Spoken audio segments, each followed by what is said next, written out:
Like saying like, here's a demonetization, saying something like, oh, it's about fucking time this thing started. But that's no longer a problem with Streamlabs. It starts right away.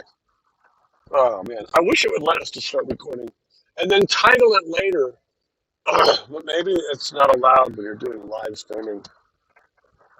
That's okay. Well, today I'm driving around town and I see a guy,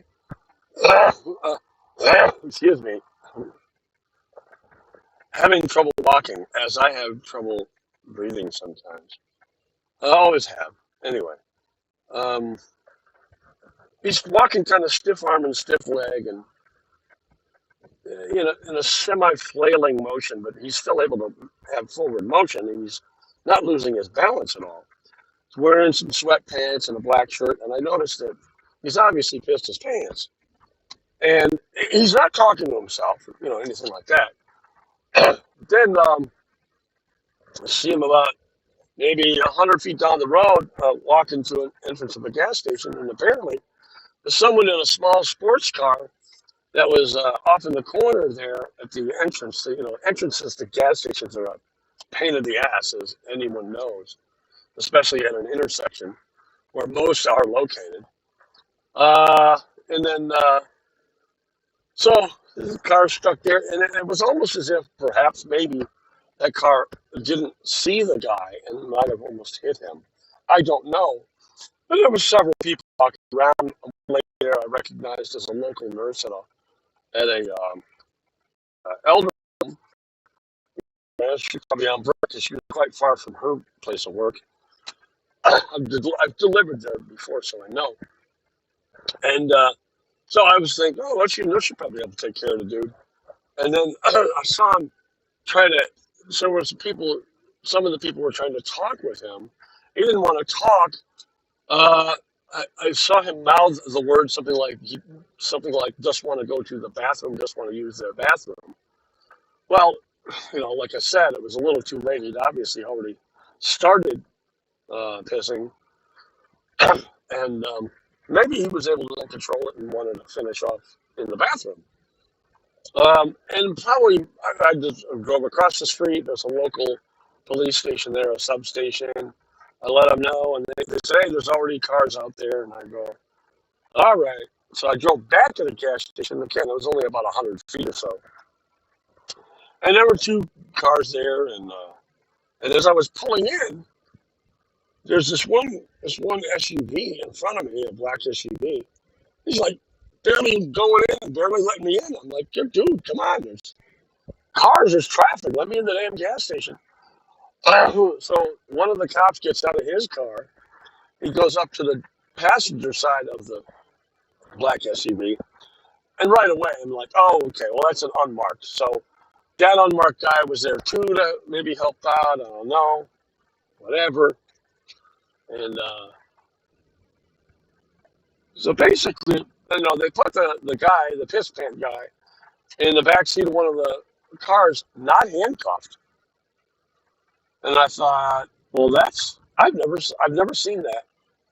Well, I should take that back.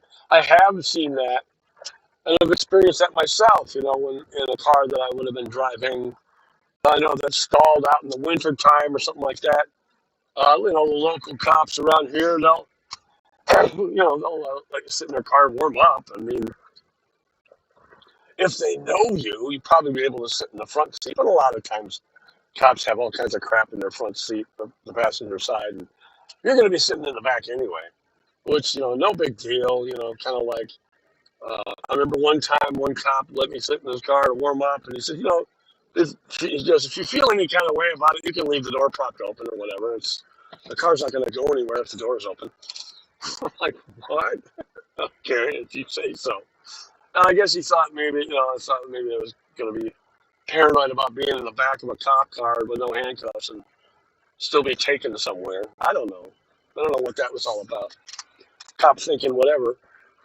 But it was kind of cool to see a couple of cops, local cops, handle a guy that was having some problems, whether they were medical or mental or partly all of that, or not. But basically, I talked to one of the cops afterward, and he just basically said, oh, yeah, he's a local guy, and sometimes he gets sick to where it's, it just feels like crap, and then he could be going out for a walk, and it can happen at any time, and so we're just going to take him home, and literally that's what they did. I mean, he lived probably about 1,000 yards down from that local police substation. So every once in a while, you hear a good story about from cops, but the cop did want to tell me a little story about this pass and this one time and this one guy, and you know, a little bit of public relations coming out of it, dude. Where I already saw them do a good deed, so I didn't need another story about it. But I think he was just trying to relate to me that, it's nice. He thanked me for being a concerned citizen or whatever. That's kind of cool. I felt good being thanked, but then I immediately felt like, no, I don't need to be thanked for something like that, because I'd want anyone to do the same for me if I was like in the middle of a sidewalk having a panic attack or whatever. I'd want to, I'd want people to not just walk by and share. It's nice if someone sat with me or anybody like that. If you've ever seen anybody having a panic attack or even an epileptic fit, I know they're obviously different from each other. Don't get me started on that shit. But, when someone's in trouble like that, where you know that they're not crazy, they're not going to be a danger to themselves or others. If you can sense that, or if you know the person or seen them around town and you've seen them in a normal state, you can kind of gauge where they're going to go, physically or emotionally, to where you can just sit with them for a while until it passes, until they calm down or whatever. It got me to thinking, that's a lot of what good EMTs do when they come on scene to people who are feeling a little bit out of themselves. And it got me to thinking out loud, maybe Police Academy does not teach de-escalation training. They do not. They teach how to approach and then to go further and further and dig, and it becomes escalation by proxy. Then that's not even to mention the roid-raged cops that are out there that will just de-escalate at the drop of a hat.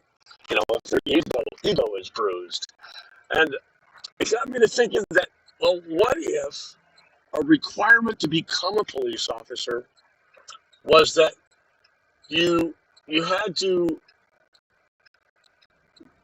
if you went through the Explorer program, great. But alternatively, and or in addition to, in order to become a police officer, you first had to become an EMT, or at least EMT trained. Go through all the schooling of EMT, which isn't a lot. It's community college, it's a 2-year program. Go through that.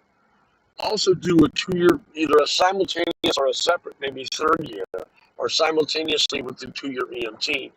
Take courses in criminology and criminal psychology, and the things that you would take for a bachelor's in that, or an associate's in that. And then you have to work as an EMT for 2 years before you can even be considered for application to the police academy.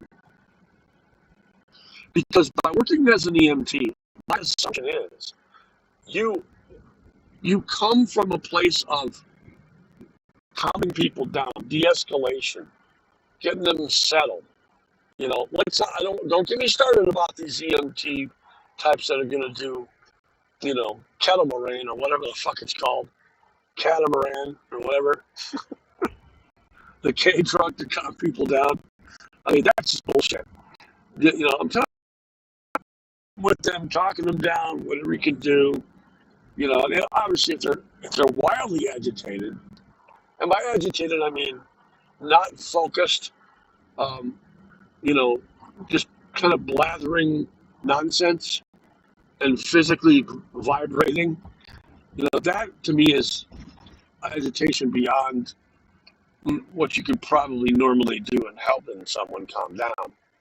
But in general, like people who are pissed off with how they were treated by a cop. That's not agitated, by any stretch. No decent EMT would ever think that. And I'm kind of referring roughly to a recent set of YouTube videos about a female EMT who thought it was a good idea to squirt a guy down with some K. And I'm only saying that because I can't think of the fucking name of that drug.